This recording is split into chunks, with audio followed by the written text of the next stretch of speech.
Kusa nang ibinigay ni Mr. Chan kay Gabo ang mga ginto bilang kabayaran ito sa pagligtas ni Gabo sa buhay ni Mr. Chan. Samantala, inutusan naman ang kapatid ni Tigre sa kanyang ina na kailangan umano nilang maligpit itong si Mr. Chan dahil batid nila na ito ay hinahabol na ngayon sa NCIA. Bagay naman na pinangako sa nasabing kapatid na gagawin niya ang lahat para hindi umano mapahamak ang kanilang mga negosyo. Samantala, sa kabilang banda, nakipagkita na itong si Ricardo kay Mariano para mapag-usapan ang hiling ni Mariano. Diretsang sinabi ni Ricardo na wala umano siyang magagawa kung ano ang trabaho ng kanyang anak dahil sila ay hindi magkaunawaan. Minit ang ulo ni Ricardo matapos din siyang ininsulto ni Mariano. Nang tinulukan ni Mariano ang kanilang pagkakaibigan. Banta ito ng malalim na ilalaglag umano niya si Ricardo sa kanilang mga iligal na gawain sa oras na bumagsak sila.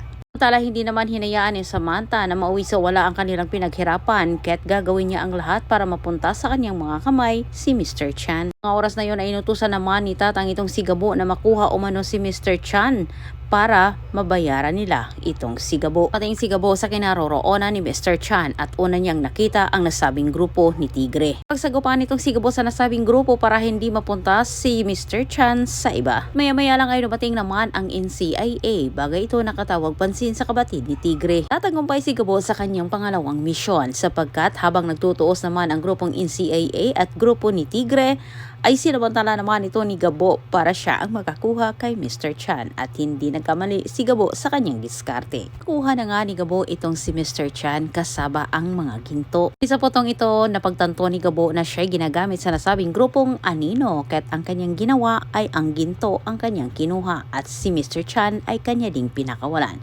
Antabayan po natin ang susunod kong update. Maraming salamat sa panonood.